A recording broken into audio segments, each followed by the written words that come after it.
Allah subhanahu wa ta'ala said, فَإِذَا قَرَأْتَ الْقُرْآنَ.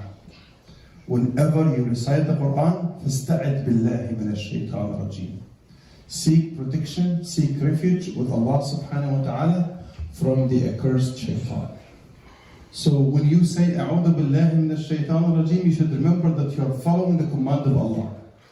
Is that clear? That's number one. Number two, so in obedience to Allah, we follow the ayah. But still, why do we seek protection with Allah subhanahu wa ta'ala from shaitan? Is shaitan our enemy or our enemy? Our enemy. He's our enemy. These are the two choices. He's your enemy. Whether you like it or you like it, he's your enemy. Why? Because subhanallah, our father, can we all here in this room claim one father? Yes. Yeah, his name is Adam alayhi salam, right? So when Allah subhanahu wa ta'ala created Adam alayhi salam, our father, Allah subhanahu wa ta'ala commanded Iblis, okay? He commanded him to make sujood to Adam. And now, the ego came out. And that was, subhanAllah, the first sin ever, which is pride. So be careful. Don't think highly of yourself. Stop saying I. Because shaitan was the first one to say I. Ana. And that's ana. Ana means the ego. I am better than him. Why, Mr. Iblis? Did you do something on your own? No, he said, خَلَقْتَنِي. SubhanAllah, you're saying you created me. So it's not even something that you accomplished. Allah created you. So it's not something of your own production. It's a gift given to you by Allah. He said, خَلَقْتَنِي مِنْ نَارٍ وَخَلَقْتَهُ مِنْ طِينٍ. You created me out of fire and you created him out of mud. Does this give you the privilege to be better than him? How many of us today walk in the street, we look down upon someone and we say, oh, he's not my social caste. He's not driving the same car I'm driving. Does this happen to you one time? It happens. We're humans, right? You look down upon people. Oh, they're not wearing the same clothes that I'm wearing. They're not living in the same neighborhood. Like, man, like he's living in a slum.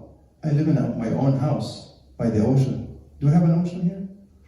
No. We'll bring the ocean here, inshallah. Don't worry. Okay?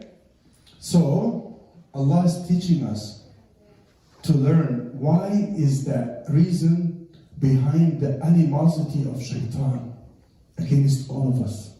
Because our father was the reason for him to be kicked out of Jannah. Iblis, before he refused one command of Allah, to make sujood to Adam, was one of the closest creation to Allah. If you see in the Quran, and that was the question that I did not complete the answer to, I'm going to start with it today, inshallah. If you read in the Quran, you will notice that Shaitan, Iblis, is always mentioned in the company of angels. This is why some people are confused. And even today in the West here, some professors who have a Ph.D. on Islam, and they might not be Muslims, and even some Muslims are confused about this. I recently was talking to someone who's like, oh, so Shaitan is not an angel? I said, astaghfirullah. Why? Because all the time, let me just give you two examples from the Quran. First time that was mentioned was in Surah Al-Baqarah. When you read in ayah 30 and below, Allah is telling us the story. وَإِذْ قَالَ رَبُّكَ لِلْمَلَائِكَةِ إِنِّي جَاعِلٌ فِي الْأَرْضِ خَلِيفَةً. Allah is telling the angels, I'm going to create someone who's going to be a trustee. That's Adam alayhi salam. Just read 2, 3, 4 ayahs after that. Allah said, وَإِذْ قُلْنَا لِلْمَلَائِكَةِ اسْجُدُوا لِآدَمَ. After Allah created Adam, and He breathed into him out of His Spirit, subhanahu wa ta'ala, and he became a human being. Allah said, make sujood to him.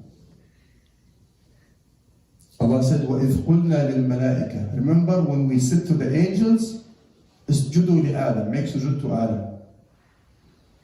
And somebody, as I said last time, might say, astaghfirullah, sujood to someone else other than Allah? Is it this shirk? Yes, it is. In our Sharia now, yes. But the question is, who commanded the angels to make sujood to Adam? Allah. It's not me. It's not the Prophet ﷺ, it's Allah. Are you going to question Allah? No. Allah said in Surah 21, ayah 23, لا يسأل عما يفعل. Allah is not to be questioned. وهم يسألون. But this creation are to be questioned by Allah. It doesn't work the other way around. Allah can question you, but you can't question Allah. Allah has the absolute wisdom. Second answer to this question is, was it sujood of ibadah? Did they make sujood to Adam in the form of worshipping Adam? No. Because back in the days, it was allowed, you can bow to someone out of respect. That's the meaning. Just in honor of Adam, that he was created by the hands of Allah subhanahu wa ta'ala, he said, لِمَا لَمْ تَسْجُدْ. Allah told him this. You go in Surah Sad, ayah number 75, Surah number 38, ayah number 75. Allah said, لِمَا لَمْ تَسْجُدْ لِمَا خَلَقْتُ بِيَدَيْ. Why didn't you make sujood to the one that I created with my own hands? What did he say? Again, arrogance, pride. He thought highly of himself, I'm better than him. So that sujood doesn't mean prostration that we make now as some sort of ibadah, obedience, slavery, submission to Allah, but it was sujood takreem, like bowing for him as some sort of honor. You know, now when they play some games, before you start the game, you know, the two people, they bow to each other. But in the Sharia of Yaqub, Allah subhanahu wa ta'ala mentioned in Surah Yusuf, you know, read in Surah Yusuf, Surah number 12, ayah 100. Allah subhanahu wa ta'ala said, وَرَفَعَ أَبَوَيْهِ عَلَى الْعَرْشِ. Yusuf alayhi salam, when he received his parents in Egypt, he took them up to the throne. وَقَالَ وَخَرُّوا لَهُ سُجَّدًا. Allah said, and they made sujood to him. وقال يا أبت هذا تأويل رؤياي من قبل. He said, my dear dad, isn't this the dream that I saw before that I shared with you when I was a kid? It was almost 6-7 years when he shared that dream. Now he's 40 something. Imagine after 40 years, the dream is coming true, because a dream by a prophet is something true. It has to happen. He said, قَدْ جَعَلَهَا رَبِّي حَقًّا. Allah made it come true. Right? So Allah said, وَرَفَعَ أَبَوَيْهِ عَلَى الْعَرْشِ وَخَرُّوا لَهُ سُجَّدًا. When he raised his parents on the throne, they made sujood to him. Again, do you think Yaqub, the father who's a prophet, is making sujood to his son, Joseph, Yusuf, a prophet? Is it sujood ibadah? No. Again, it's not prostration as some sort of worshipping his son. No, it's sujood takreem again. Because at that time, Yusuf alayhi salam was someone like the minister of finance or the minister of treasury at that time. So he was in a very high position. Is that clear? So we shouldn't question that. So basically, let's go back to the story of the animosity. Why Saytan, you know, takes us as enemies? Because when Allah commanded him to make sujood to Adam, he refused. Can you imagine because of refusing to make one sajda, Adam stayed in Jannah, but Iblis was kicked out of Jannah? How many of the descendants of Adam now don't make sujood to Allah? Out of 1.8 billion on earth today, how many of them do not make sujood to Allah? It could be my cousin, could be my nephew, could be your cousin, could be your own son, could be your own brother. Did you do something to change that? Did you do da'wah to them? Did you invite them to do this? Did you send him a reminder? Can you share that video with him? Because you're going to be asked, because Allah subhanahu wa ta'ala addressed Prophet Muhammad sallallahu alaihi wasallam in Surah number 21, Surah Al-Anbiya, ayah 107. He said, وَمَا أرسلناك إلا رحمة للعالمين.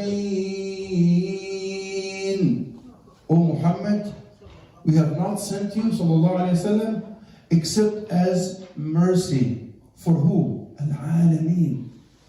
Al-Alameen is not, as you see it in the lame English translation, worlds, because worlds, alam jam'uha awalim. But Allah didn't say awalim, Allah said al-alameen. Al-alameen means all civilizations, all nations, all people, at all times, at all places. But we have a problem. So the father of humanity is Adam alayhi salam. How come the Prophet ﷺ is sent to all nations, all people, at all times till the day of judgment, when he passed away more than 14 centuries ago? Allah subhanahu wa ta'ala said, وَإِنَّهُ لَذِكْرٌ لَكَ وَلِقَوْمِكَ. It's a reminder for you and your people. وَسَوْفَ تُسْأَلُونَ. And you will be questioned. You will be questioned. Okay? Now, not only that, if you go back to Surah 12, Surah Yusuf, Ayah 108, Allah subhanahu wa ta'ala says in this ayah, قُلْ هَذِهِ سَبِيلِي. Qul in the Quran is a command from Allah to the Prophet, say to them, O Muhammad, هَذِهِ سَبِيلِي. This is my way. What's your way, Prophet of Allah? أَدْعُو إِلَى اللَّهِ. I make da'wah to people to come to Allah. That's the Prophet so far, right? Alhamdulillah, it has nothing to do with me. Wait! I didn't finish the ayah. عَلَى بَصِيرَةٍ. Ala basira means based on insight, and you can never get that insight without learning, and that's what you're doing now. So when you give da'wah, you have to have knowledge that you will share with people, right? Okay, so far so good. Are you still involved? The answer is no. It's the Prophet Allah saying, قُلْ هَذِهِ سَبِيلِي. O Muhammad, say to them, this is my way. I invite people to the way of Allah based on knowledge. Here is the part.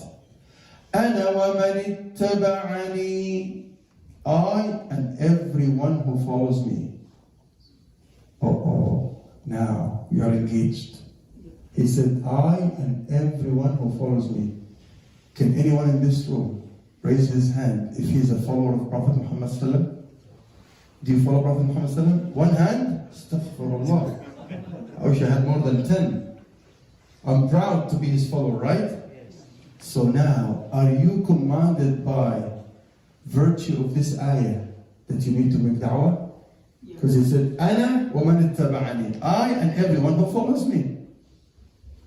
وَسُبْحَانَ اللَّهِ وَمَا أَنَا مِنَ الْمُشْرِكِينَ. And Allah is far from imperfection, and I do not associate partners besides Allah subhanahu wa ta'ala.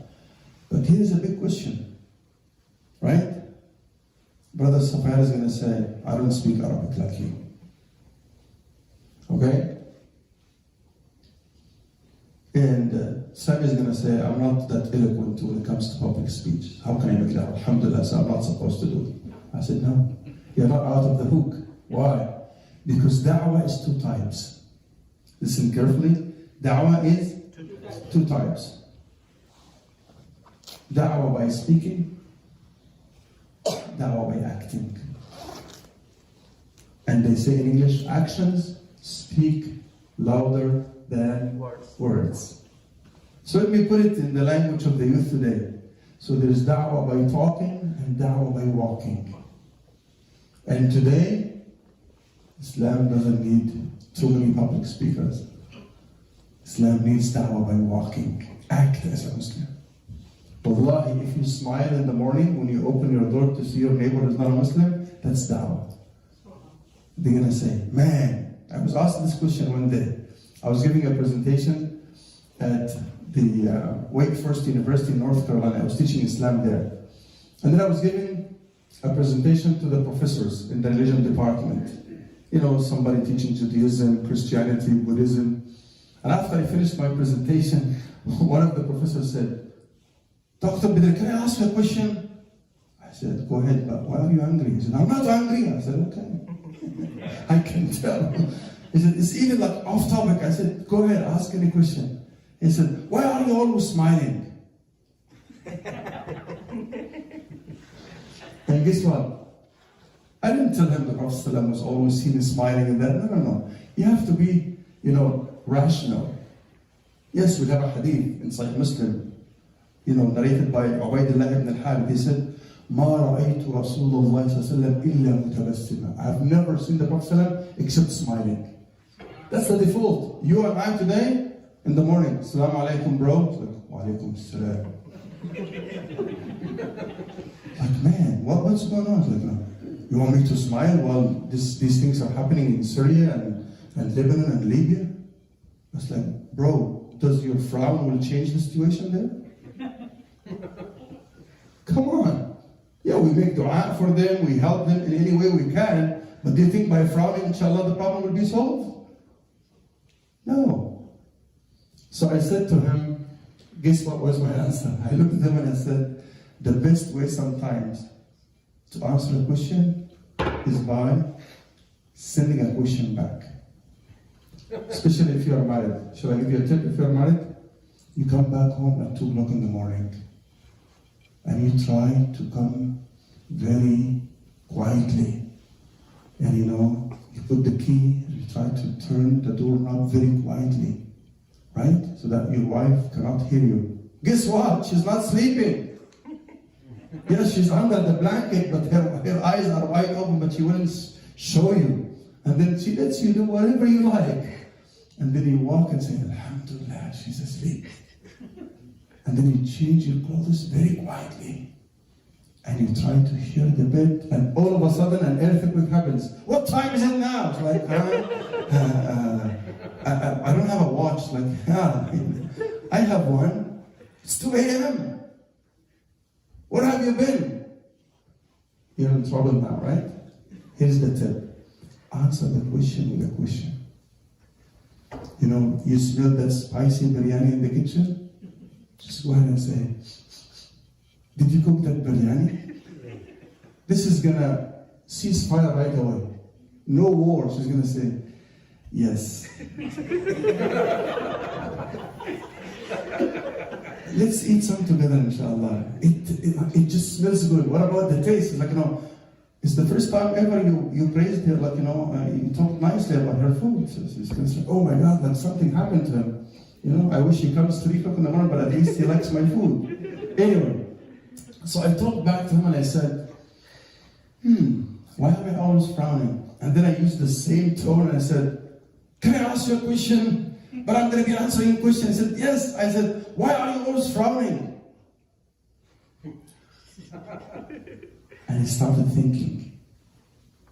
I said, which should be the default?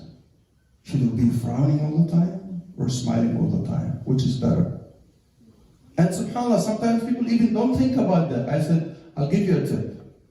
The reason I'm smiling because I imitate the man that I love so much.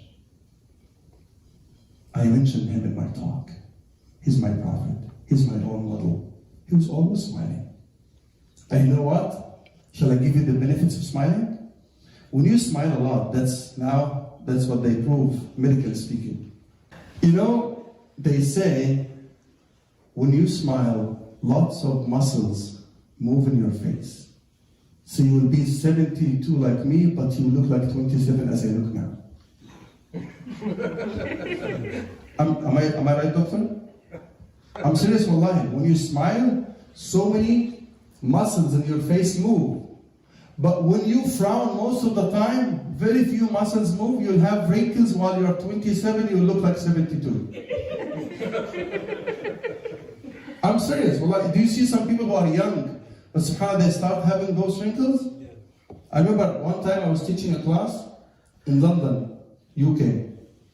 And I love to have that sense of humor because it cuts down the monotony. Because if you're sitting there on serious all the time, especially you have kids, like why would they be entertained? 2 things would entertain them: sense of humor and this. Right? This is why in my class you'll have people from 8 years old, even 6 years old, all the way to 106, like my age. And everybody's like enjoying. So in that class I tried, subhanAllah, to use that sense of humor, and that uncle was sitting in front of me and he was all the time he's like this. I'm like, subhanAllah. Really all people say that I have a good sense of humor, and like I'm trying my best. And he's always, everybody is like laughing out loud, and this guy is like. And then in the break, I went to him and I said, Assalamu alaikum. He's like, alaikum assalam. I said, are you mad at me?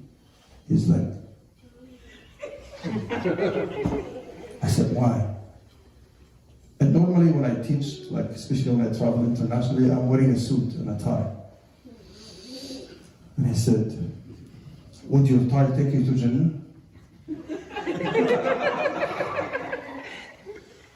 And you know what? I used my sense of humor. I said, maybe it will work this time. I said, would it take me to hellfire? I told you the strategy. Answer the question with a question, just to get him to think. And he's like, huh? I said, think, would it take me to hellfire? But like, I'm not sure, but I think what's your fatwa about the time? Now I played the role of a student of knowledge, and he's the scholar now. He's like, I think it's haram. I said, don't think, brother. You either believe or you sink. If you sink, you need 911. Right? But if you believe, you have to tell me, what's your evidence? If you're going to tell me that this is haram, you have to give me an evidence. Right? And subhanAllah, the entire 50 minutes, the second session that I was teaching Juz Tabarak, Tafsir Juz Tabarak. I totally left the tafsir and I talked about culture and religion. Trying to explain the difference, because sometimes today, we respect the culture more than we respect the religion. I'm used to this. My parents have been doing this for 200 years. You gotta come and change it now? That's exactly how Abu Jahl used to talk, with all due respect. Right?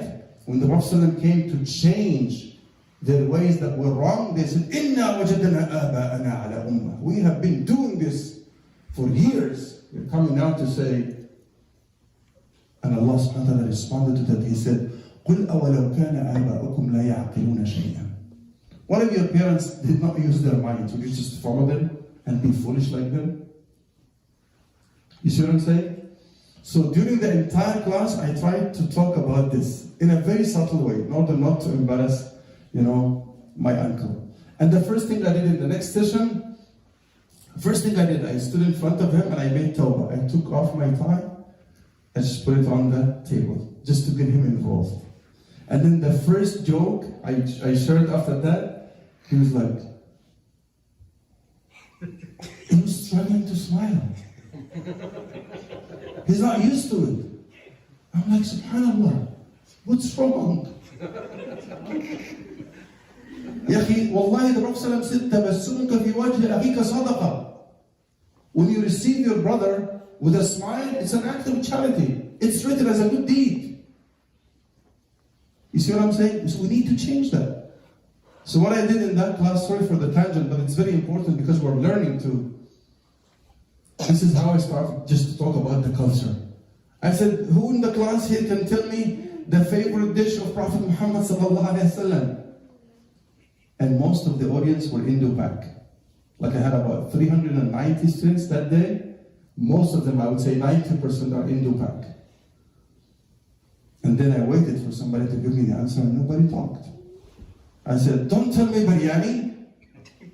Because the Prophet ﷺ never ate rice. There was no rice. He didn't have that luxury. And everybody was like, I said, astaghfirullah. You don't follow the sunnah of the Prophet in anything? You see where I'm getting at? You don't even know his favorite dish, let alone you're not following his sunnah and eating? Shame on you. And then I moved next. I said, brothers, how are your houses built today? Astaghfirullah, bricks, wood? Go back to the sunnah. The Prophet's house was made of mud. Go and destroy your house. Imagine when you live in London, when it's raining all the time. How many times would you build your house every day? You see what I'm trying to say again?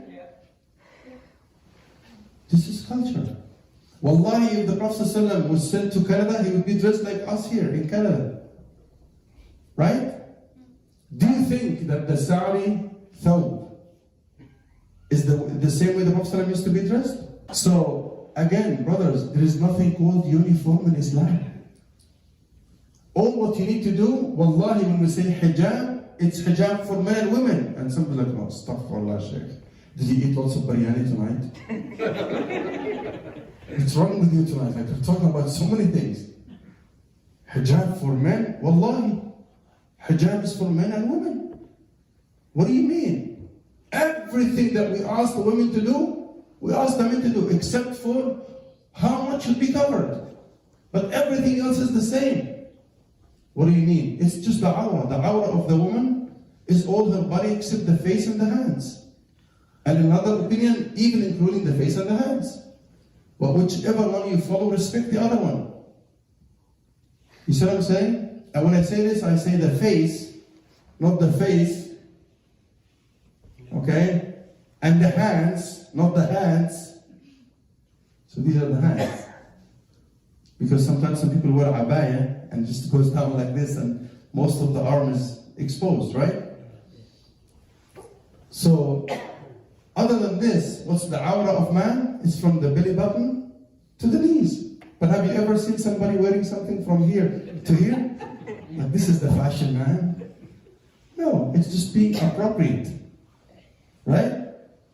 But the question is, if we ask women not to wear tight clothes, same thing applies to men.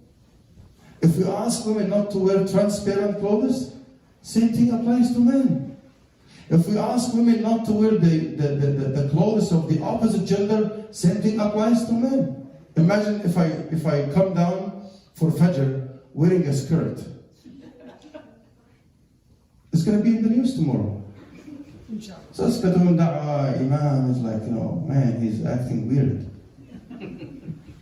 But you know what?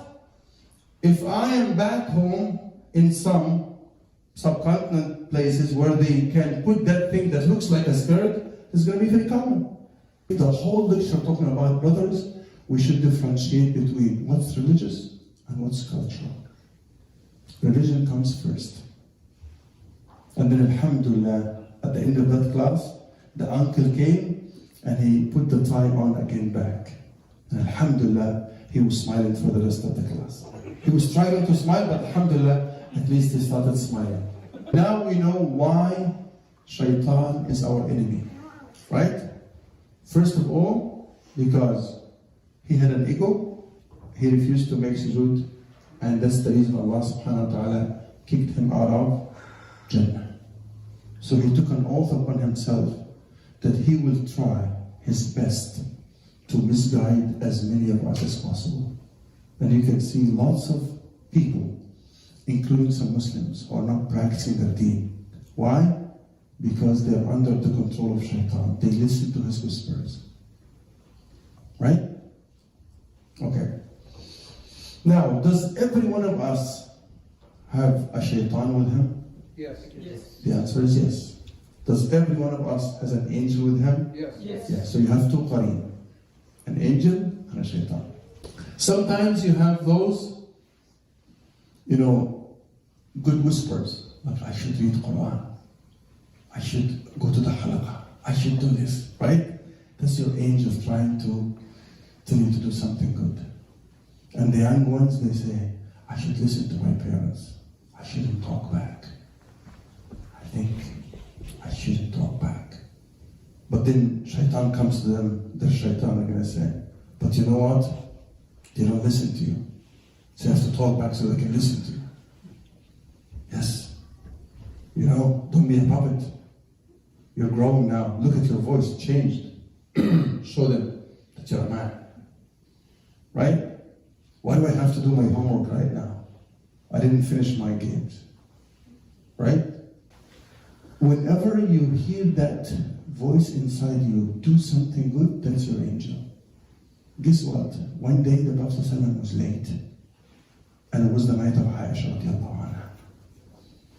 So she was like waiting behind the door, like, why is he late? Is he coming or not?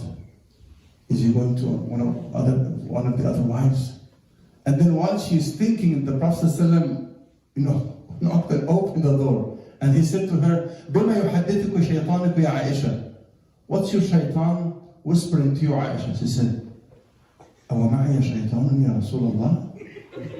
Like, do I have a shaitan with me? He said, yes. ما من ابن آدم يولد إلا ومعه شيطان.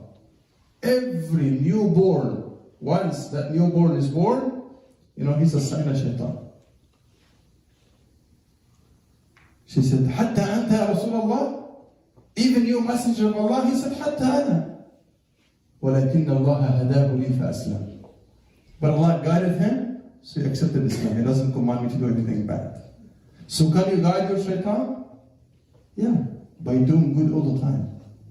What's my weapon? Stay in wudu all the time. If you are in wudu, shaitan will not touch you, will not whisper to you. This is why I always tell people, when your husband gets mad and he tries to start the war, just tell him, who's going to follow the sunnah first? The Prophet ﷺ said, when you're angry, go and make wudu. You know what? I'm going to go and make wudu first. So if she runs away from you, let her go to the washroom. Let her spend half an hour. Even update her Fasad book page and maybe answering some emails. No problem. Because now we have a ceasefire. Because when things are tense and both of you are mad, you know what happens? Both shaitan on your side and her side, they're going to fight. And they're going to tell you what to say. You say, you never did this to me. It's like, talk back to him. Say the same thing. But you never did this to me too. And then next question. If you're a man, divorce me. And then your shaitan is going to say, you're not a man? She's saying you're not a man. Show her your manliness.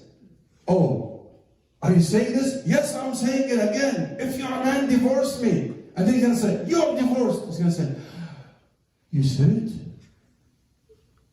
And then they're going to call me. Sheikh, wallahi, my husband was angry. The wife is talking. Listen, the wife is the one talking. Okay? My husband was very angry and he told me I'm divorced. But wallahi, he was angry. You know why she's saying this? Because she knows the hadith of the Prophet ﷺ. The Prophet ﷺ said, لا طلاق في إغلاق. Anger is 3 degrees. How many degrees? 3 degrees. So the Prophet ﷺ said, first degree, the talaq could happen or not. Second degree, it happens. Third degree, it doesn't happen. What does that mean? This is why it's very critical. When you say this, you have to go to a scholar because you could be living with your wife in haram. And he has to ask you about all the details about the situation. Some people, when they get mad, they don't know what they're saying. You know some of these people? Maybe you have seen your dad or your uncle or something. When they get mad, they may carry a table and throw it, they can run to the kitchen, get a knife. They are out of control, right? Yeah. So if this is the case, no talaq. When the person is hallucinating, he doesn't know what he's saying, he's out of control, even if he said you're divorced, it doesn't happen. Because he was not in a state of sanity.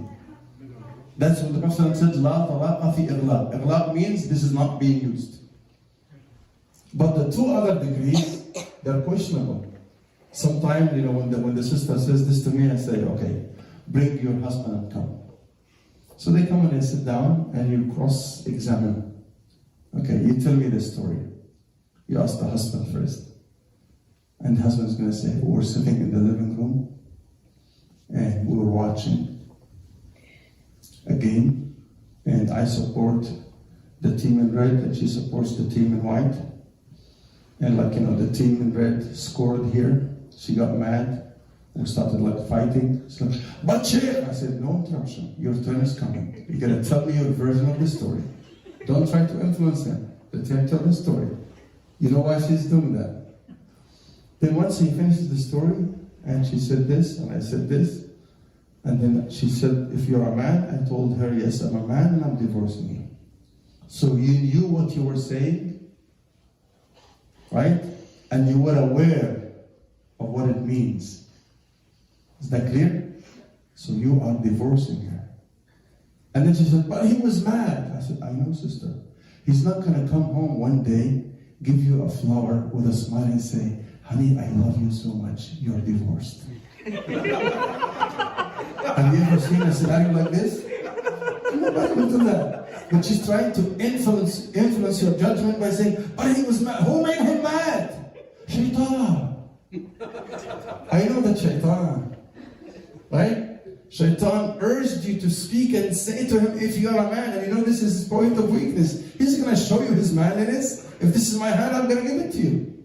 And you pushed it more than one time. Stop it. No. If you're a man, now. Divorce me now. And then once he does it, like, no, he was angry, Shaykh. I know. You see what Shaitan can ruin a house. And Shaitan is made of what? Fire. Fire. What puts out fire? Water. This is why the Prophet ﷺ said, when you're angry, go and make wudu. You see what I'm saying? If you're angry, you're standing, sit down. If you're sitting down, lie on your back, lie on your side. Sometimes another technique, just try to ask an excuse to go to the washroom. Nobody can stop you. Say, oh, I have to go to the washroom.